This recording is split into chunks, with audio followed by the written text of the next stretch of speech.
What's going on, guys? My name is Blake, and my goal today is to help you take your Lightroom game to the next level. Whether you're just starting out or you're an experienced editor, I hope that I can kind of teach you some things that make your life easier and your content better. One important thing, there's no right or wrong way to edit a photo. I'm just going to show you my process and how I edit photos.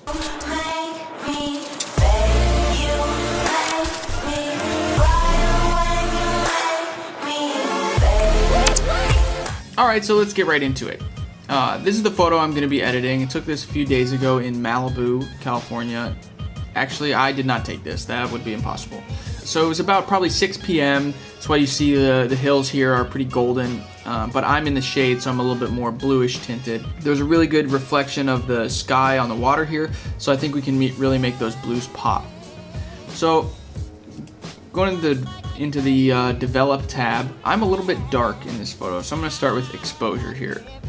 Bring it up to maybe about there. What I usually like to start with is the tone curve. I like to bring down the whites just a little bit, and then the blacks just a little bit as well. Correct this maybe here. And what that does is it kind of gives a little bit of a fade. It needs a little bit of contrast, I think. We'll start there, and now I can see that the photo's pretty warm, and I'm also a little bit like reddish tinted.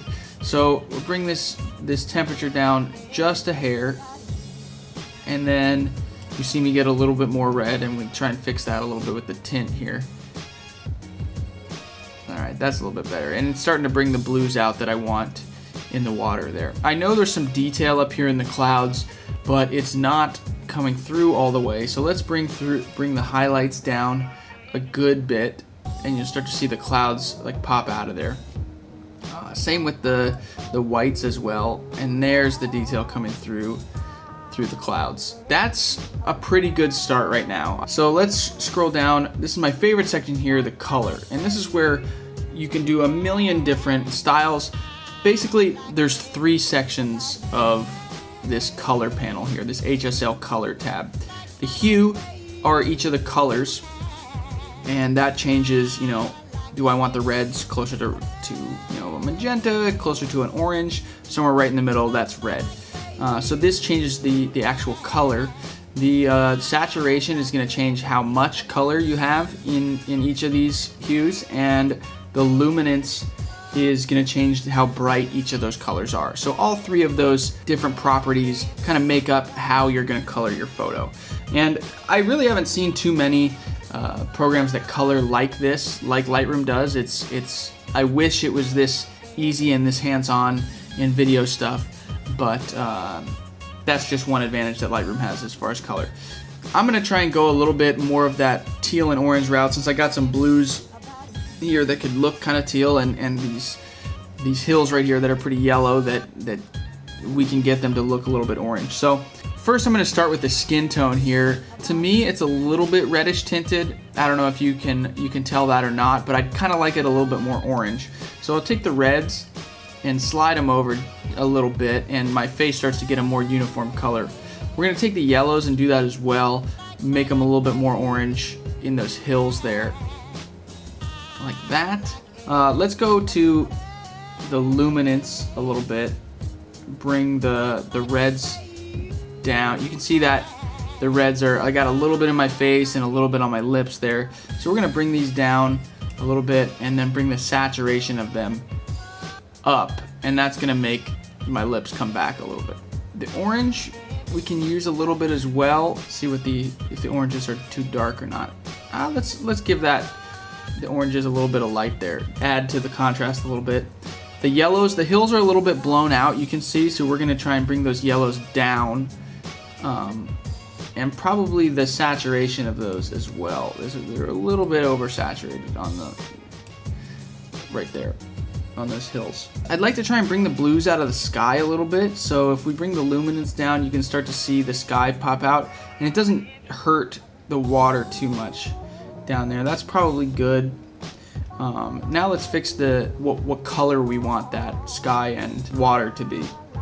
I kind of like it a little bit in between kind of the aqua and blue color, give me that teal look. So we're gonna bring the blues down a little bit, maybe to about there. You can see the it start to change to that teal color, and we'll give the aquas just a little bit, push it in the right direction there.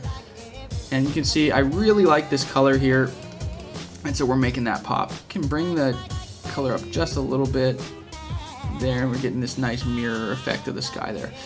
So because the water's pretty dark and the sky's pretty bright, I don't want to go super dark with the blue because you lose that in the water, and I don't want to go that much brighter because we lose the sky. So here's a trick really quick. We're going to keep it right in the middle there.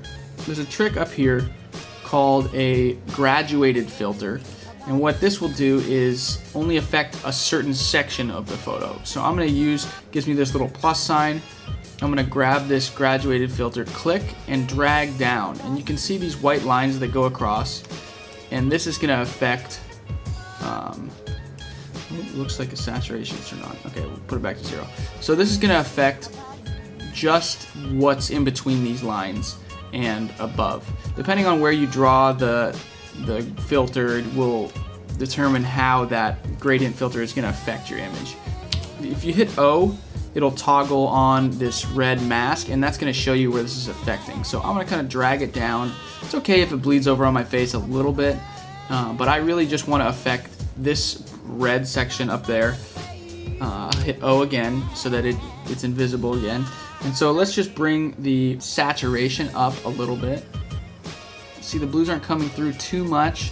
So another way you can affect blues and yellows is the temperature. So if we turn the temperature down, bam, there the blues come. So that's obviously too much. We'll go back to 0, bring it down a little bit, and there I'm starting to see that blue that I really want. So that's probably good. I'll bring the shadows of the blue up a little bit, and I think that's pretty solid. We get a lot of detail and a lot of the blue back in there, and I can go to the bottom and hit done. The next thing I want to do is bring my shadows up a little bit, fix this dark section on the side of my face there.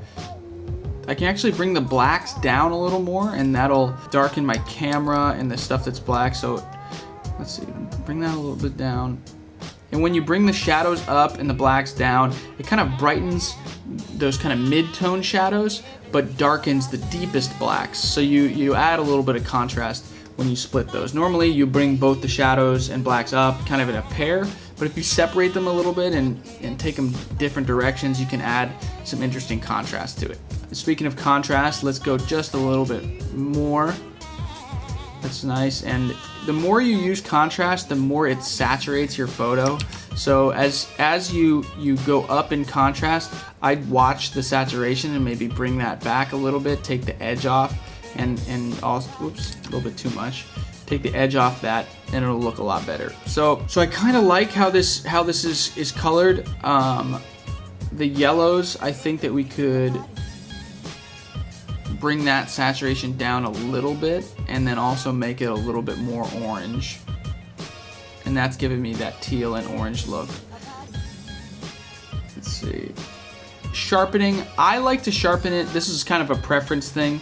I like to go ahead and just throw on a quick 20-25 sharpening, and that's going to bring the lines out more. If I go here, you can either use this slider or click the box here and enter whatever value you want. So I'm going to add 25. And you can see it adds a little, it crispens the lines and stuff in my hair and on my face.